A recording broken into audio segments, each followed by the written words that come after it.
Voy a acompañar a Concepción porque Concepción va a hablar en un perfecto portugués. Entonces, para algunos presentes de la sala va a estar muy bien. Y comentaros que después de nuestra intervención va a haber un café, bueno, un brunch que llaman ahora, aquí arriba para tomar algo, ¿vale? Para todos los presentes. Me gustaría matizar una serie de cuestiones que se han comentado aquí, pero que han hecho que esta educación que hemos llevado a cabo durante estos 2 años hayan promovido otro pequeño proyecto chiquitito. Cuando nosotros fuimos en el resultado 3, que fue la Universidad de Évora, muy bien programado y muy bien llevado, ese resultado 3 era ir hacia la comunidad, era un reto. Porque fíjense ustedes, un reto que teníamos que hablar de sexualidad a personas más bien mayores, ¿vale? A adolescentes, que todos son risas cuando hablamos de sexualidad o de sexo, o nos encontrábamos también con la palabra a veces tabú o prejuicios, etcétera, muy serios aún en nuestra sociedad, aunque nos creamos muy modernos, porque somos muy modernos todos y modernas, pero todos tenemos nuestros pensamientos. Pues miren ustedes, cuando llegamos al acceso al instituto, es complicado llegar al aula. Entonces, tuvimos un reto extra. Parece ser que las mujeres de este proyecto pues tienen más retos. Y entonces dijimos en el equipo de Toledo, si nosotros vamos y damos una charla, se va a quedar solo en una charla y se va a olvidar. Se va a olvidar, vamos también en la mujer y la ciencia y colaboramos muchísimo con los institutos. Entonces dijimos, esto se va a olvidar, tiene que quedar algo más fuerte y más marcado como proyecto y como una educación sexual formal, que es lo que hacemos, formar de manera de educación formal sexual. Entonces pensamos entrar dentro de las asignaturas del instituto. O sea, que nuestra formación conformara parte de la formación de los futuros alumnos. Porque si nosotros formamos bien a estas nuevas generaciones formarán bien en su casa, en su ambiente y para su vida, totalmente para su vida.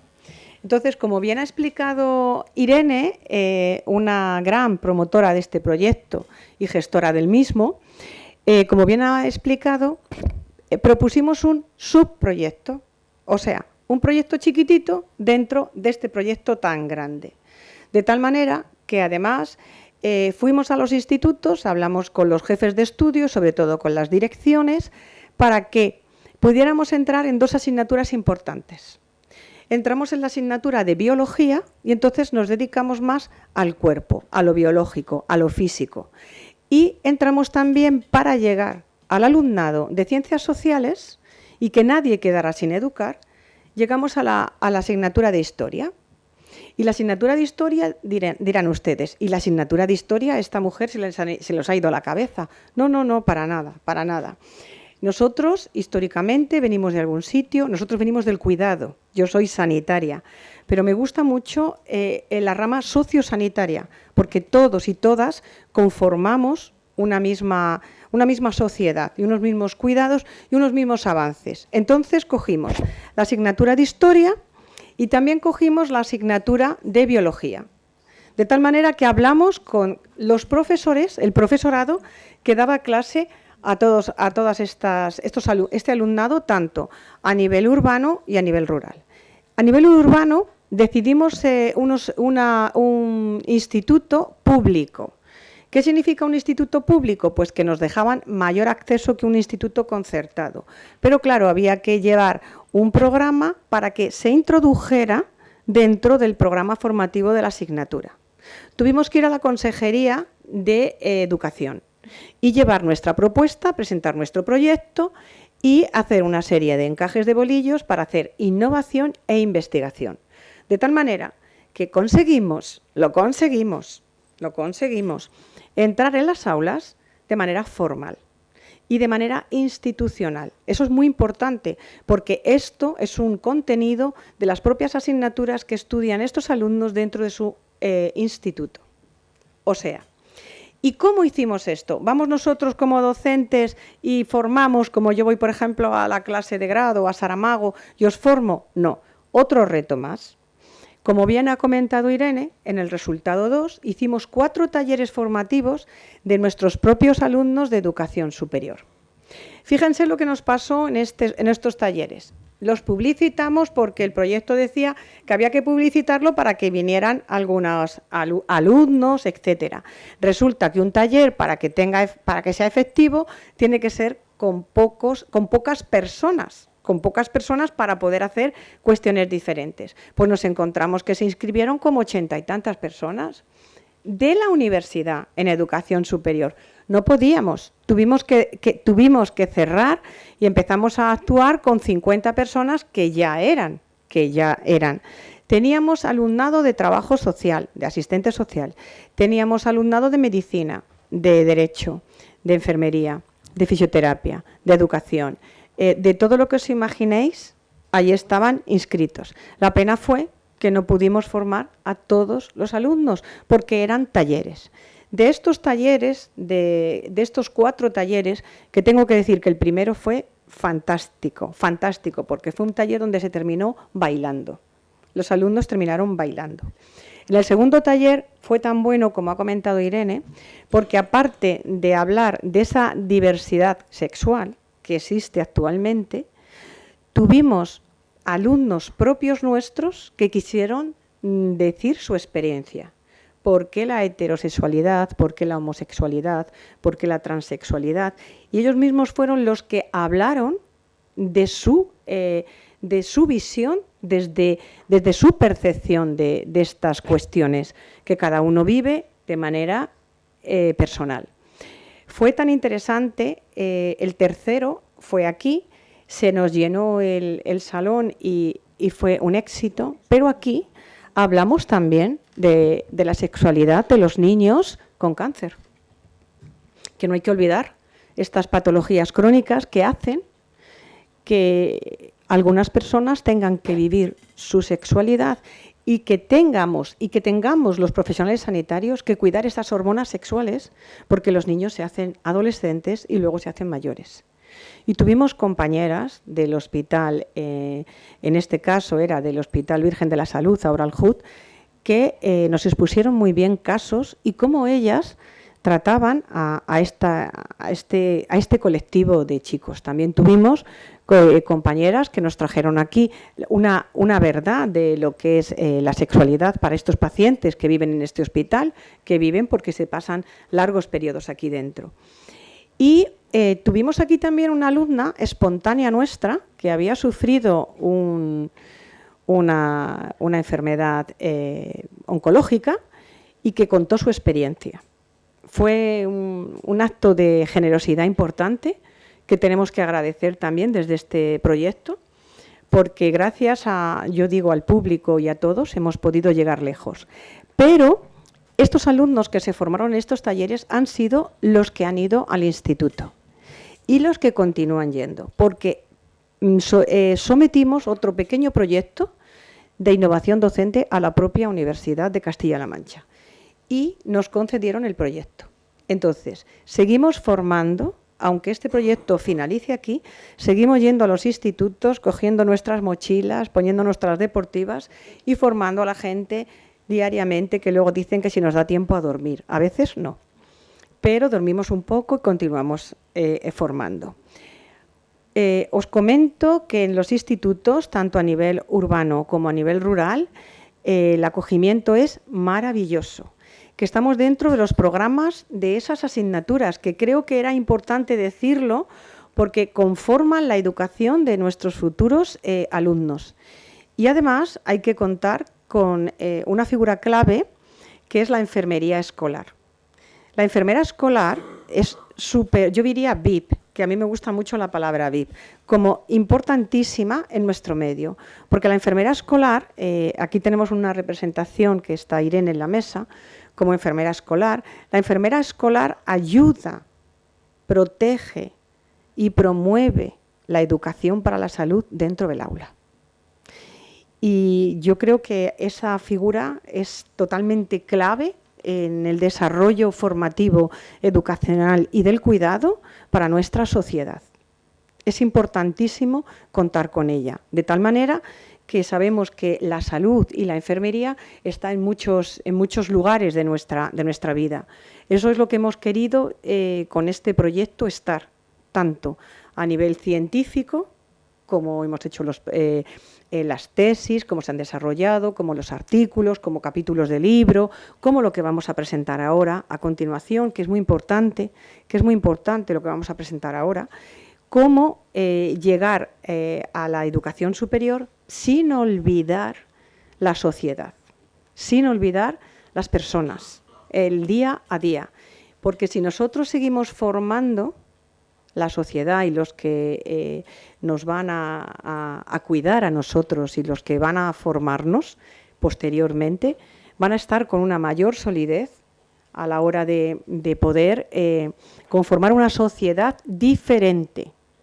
Una sociedad diferente. Solo quería aclarar esto de este pequeño subproyecto que estamos llevando en marcha, que seguimos en marcha, que de hecho a finales de semana ya empezamos las nuevas charlas con el alumnado que se formó, que va a hacer una mentoría entre iguales hacia los alumnos de primero de bachiller.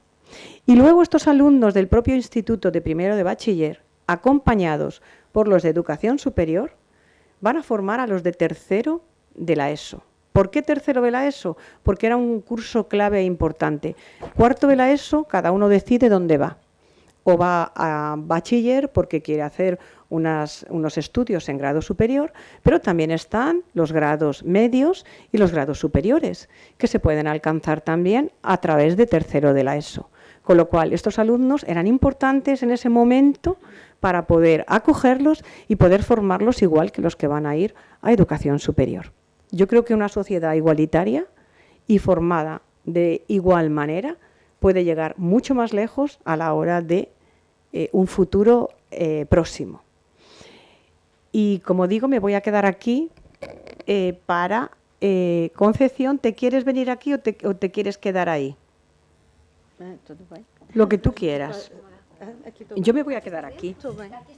Vale, pues yo me quedo aquí y cuando tenga que hablar hablo. ¿O queréis que me vaya? Me voy allí entonces, ¿no? No sé. Yo estamos en familia, yo me voy allí. Ficas aqui, para mim. Eu posso ir para ali. Preferes que eu vá para ali? Vou para ali. Tudo bem. Bom dia. No final do dia de hoje, bom dia a todos. Estamos a terminar esta manhã. Não se consegue ver, estava. Carla. Hemos hablado mucho. Obrigada. Agora acho que me ouvem bem. Bom dia a todos. Estamos a terminar esta manhã. Eu vou falar português, não é? Muito claro para vocês, penso eu. Vou falar devagar para todos nos entendermos. Se houver dúvidas, por favor, digam. Vou começar aqui só a agradecer a minha presença neste dia e dar os parabéns ao Hospital Nacional de Paraplégicos pelos seus 50 anos e agradecer à organização do hospital por a nossa vinda e também aqui à nossa colega já muito próxima, Sagrário, pela nossa vinda cá para apresentar o e-book, que é o quarto resultado deste nosso projeto que estamos a apresentar na totalidade hoje. Estou a ser clara? Conseguem me acompanhar bem?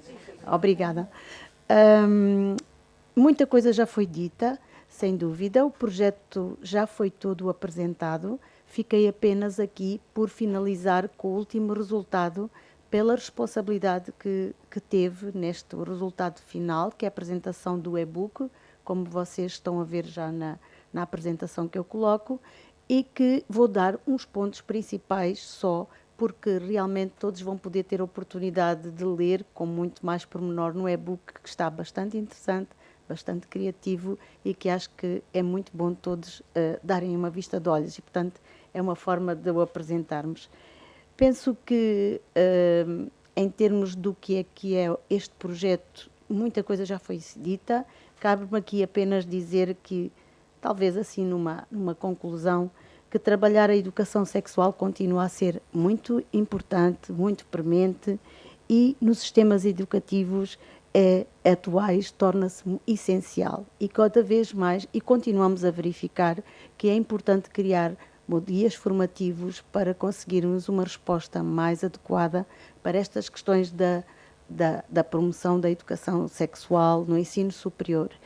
E porque precisamos de estratégias inovadoras e pensamos que este nosso projeto consegue, de certa forma, contribuir para futuras abordagens inovadoras, mais inclusive com a questões da digitalização, hoje em dia muito importante em termos da forma mais construtiva e crítica destas questões da educação sexual. O tema que se apresenta aqui hoje, nós colocámos o nome do modelo de educação sexual, proposta pedagógica inovadora, que é a proposta que nós fazemos. Não estamos propriamente a criar um modelo que seja operacional, mas uma proposta de intervenção futura. Este e-book traz como já foi dita, já foi apresentado, uma súmula de todo o projeto e que termina nesta proposta do modelo de educação sexual. Eu estou aqui a representar como um elemento do grupo, da equipa, porque a coordenadora do nosso projeto, e também já foi apresentada, mas é a professora Hélia Dias, mas ela hoje não pôde cá estar, e estou eu como um dos elementos do grupo do Instituto Politécnico de Santarém, da Escola Superior de Saúde de Santarém. E que dos outros elementos que eu tenho aqui, que não estão aqui presentes, é a Sara Palma, a Açucena Guerra, e tenho a colega que foi apresentada também, que é a Teresa Carreira, que acompanha-me, que está ali sentada ao pé das outras colegas do grupo. Em termos de valor adicional que nós concretizamos aqui neste projeto, consideramos aqui o levar a cabo uma abordagem de formação intercultural e multidisciplinar com a introdução de um modelo abrangente de educação sexual no ensino superior. Não me vou alargar em termos destes conceitos aqui do que é uma formação intercultural e multidisciplinar, porque nós já fomos ouvindo ao longo desta manhã sobre estas questões. E contribuir para o reforço de outras áreas sociais, associações juvenis, mulheres imigrantes, tal como foi o tal trabalho que também já foi sendo apresentado, proporcionando novas visões no domínio da competência sexual e para a modernização da educação sexual nos domínios social e da saúde. E também pretendemos promover o diálogo intercultural e sensibilizar para uma nova Europa enriquecida por culturas diferentes, em linha com o Objetivo de Desenvolvimento Sustentável 5, o projeto visa a formação e a educação sexual para alcançar a igualdade de género através do empoderamento dos jovens, das mulheres e das raparigas. Ao fim e ao cabo, tudo o que já foi sendo dito pelas colegas está aqui resumido nestes três valores adicionais que trouxemos.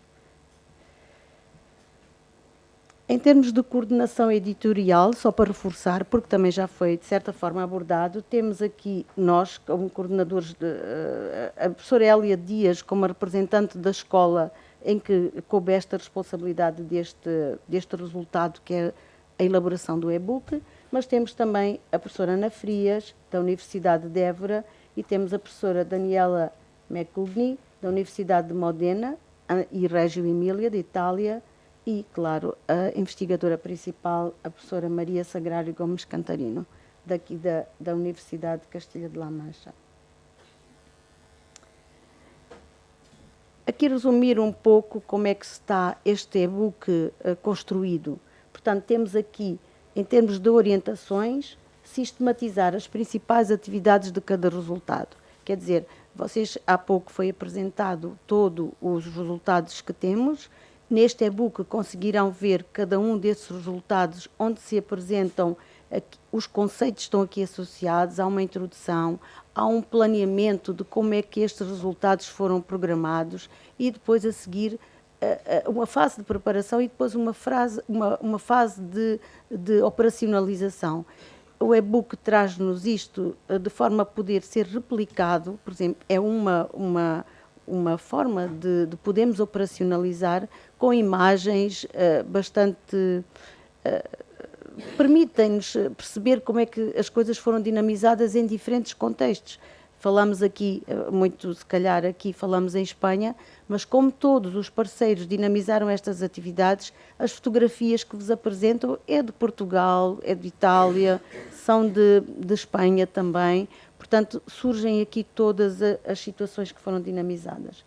Em termos de orientações, temos a apresentar as bases de uma proposta pedagógica, portanto este e-book traz-nos isto tudo interligado, no sentido de contribuir para o desenvolvimento de uma consciência crítica, transformadora, na educação sexual, a partir desta visão multidisciplinar que a professora Sagrário também já vos contemplou há pouco, na sua apresentação que fez inicial, multidisciplinar e intercultural do ensino superior. Portanto, estamos aqui a falar de um guião formativo que está mais direcionado para a educação sexual como um processo de aprendizagem dinâmico e que se pretende dar visibilidade à diversidade sexual, à linguística, à cultural e recorrendo, como eu já disse, aos tais meios digitais de forma construtiva e crítica. Consegue-se ler no e-book um início com os prefácios, onde foram colocados 3 professores que cada sócio considerou importante apresentar, fazerem a sua abordagem no e-book. Portanto, estamos aqui a falar de uma professora Maria João Cardona, que está muito associada às questões da educação no ensino primário. Falamos do professor Francisco Xavier Crasto Malina, que a sua grande conhecimento, também como antropólogo, como enfermeiro, como investigador, portanto, no seu contributo importante de referência de Espanha. E temos a professora Fulvia Signani, de Itália, que também com o seu contributo importante nestas questões de género, que também foi um elemento que trazemos aqui no prefácio da apresentação e que achamos muito pertinente para o nosso e-book. O e-book está estruturado, portanto, tem a sua estrutura, tem os seus conteúdos, tem as suas atividades, conforme eu já disse e conforme também já fomos apresentando aqui. Queria-vos também falar que este projeto teve como objetivos específicos proporcionar uma visão global, inclusiva da sexualidade na esfera europeia, e temos aqui vários objetivos que podem ser facilmente consultados no e-book, no sentido de percebermos como é que esta educação foi comportada em termos da nossa construção. E esta imagem repetida, aqui no sentido apenas de vos dar... Também surge no e-book, porque é importante em termos cronológicos de como é que as atividades foram sendo desenvolvidas e onde é que estão as responsabilidades de cada um dos países, e com algumas imagens, portanto, que já foi falada, portanto, só no sentido daqui da organização, da orientação. Gostava-vos de terminar com esta parte, talvez mais...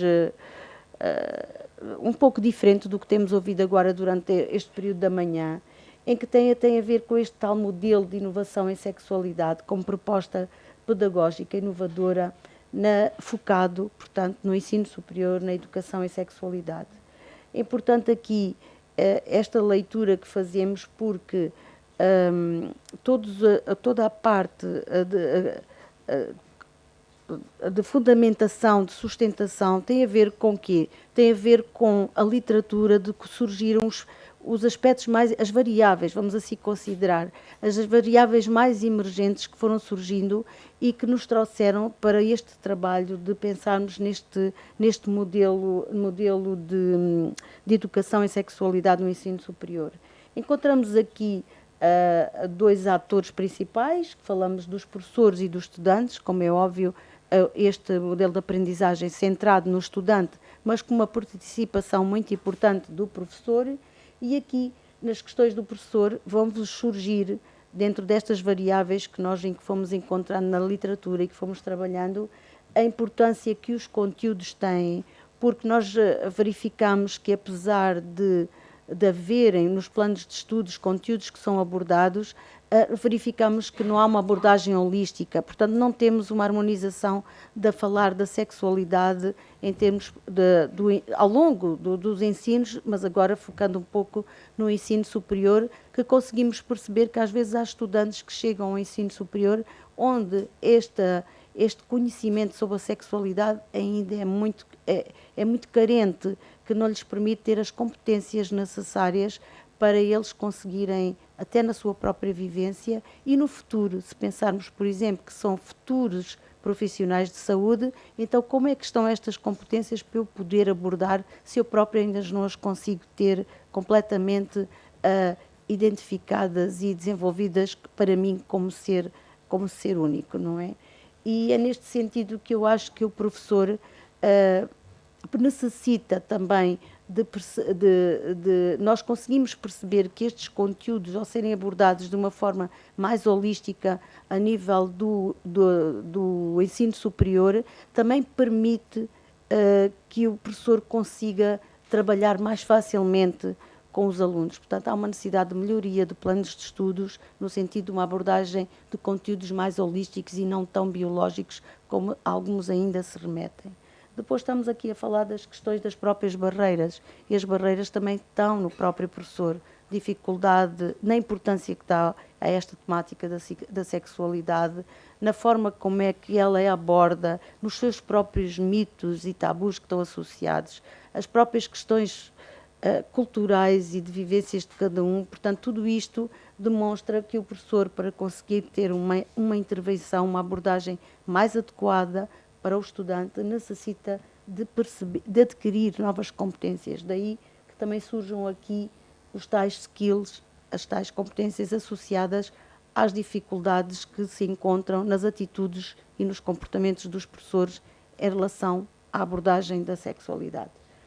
O estudante, como um elemento importante neste processo interativo, temos aqui o conhecimento sobre a sexualidade, sexo e diversidade sexual, que é importante estarem presentes, e as atitudes e crenças sobre a sexualidade nos cuidados. Portanto, num futuro profissional de saúde, se estas questões não forem trabalhadas adequadamente, vai haver mais dificuldade de conseguirmos, no futuro, profissionais de saúde que consigam abordar a sexualidade nos próprios clientes de cuidados com que têm. Não sei se estou a orientar muito. Estou terminando. Está muito bem. Estou terminando.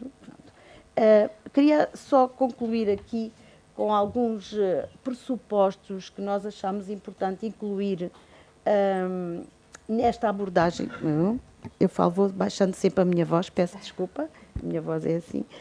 E que eu acho que é importante retermos, porque eles vêm com base naquilo que nós encontramos também na literatura e que são importantes termos nesta orientação. Falamos daqui do compromisso com a sexualidade, como um dos pressupostos essenciais, o respeito pelos direitos humanos, pela igualdade de género, que é algo que já temos vindo a falar aqui ao longo da manhã também, o mapeamento do processo de ensino-aprendizagem de caráter multicêntrico. Portanto, este foi o nosso trabalho, não é? Neste estudo, projeto multicêntrico, onde tivemos aqui diferentes abordagens.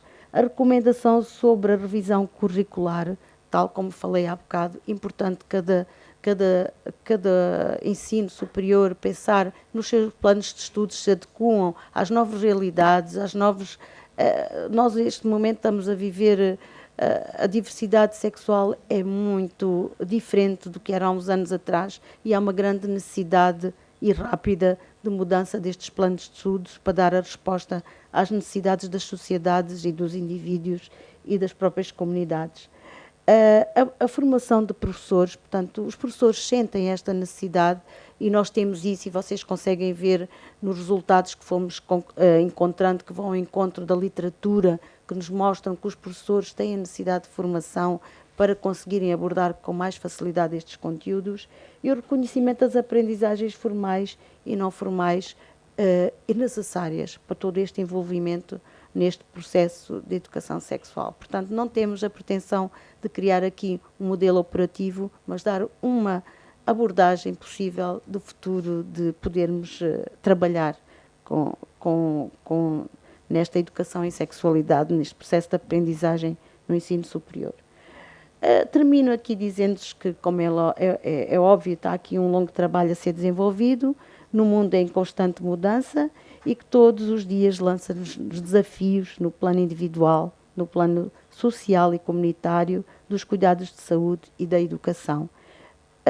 O nosso guia formativo, para além de estar online, e estão aqui os links de acesso, que facilmente têm acesso, temos em português, temos em espanhol, temos em italiano e temos em inglês. Portanto, as 4 línguas estão contempladas e também temos em suporte físico. Também criámos alguns que estão a ser distribuídos pelas universidades parceiras.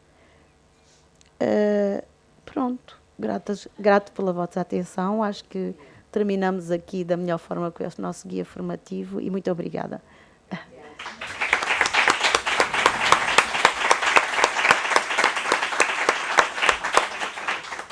Solo comentar que esta guía formativa, como nos ha presentado Concepción desde la Universidad de Enfermagem de Santarém, conforma todo el proyecto. Y lo bueno que tiene es que es una guía que se puede replicar en cualquier lugar, en cualquier universidad, en cualquier escuela, en cualquier asociación, porque tiene las herramientas de cómo poder hacer esas charlas, esas actividades, cómo llevarla a cabo. Incluso se pueden utilizar los mismos carteles que nosotros utilizamos porque están para cumplimentar por las personas, las asociaciones, los institutos, los colegios que así lo decidan. Tiene su ISBN, son guías que van a estar dentro de la red, porque también tienen un link que os vamos a facilitar a todos y a todas, y también estarán en papel en algunos lugares. Como el proyecto va a finalizar en diciembre, a finales del 24, pues aún estamos en proceso de tener estas copias que Santarém no ha podido traer, pero enviará, ya que era su guía. Y yo creo que nos quedaría una sola actividad de este proyecto, que será en Évora, en el mes de marzo, para presentar lo que ya es solo la guía formativa del resultado 4. Que aquí, bueno, iremos algunos representantes o representantes del proyecto, como siempre, para poder reunirnos. Y como proyecto ya estaría.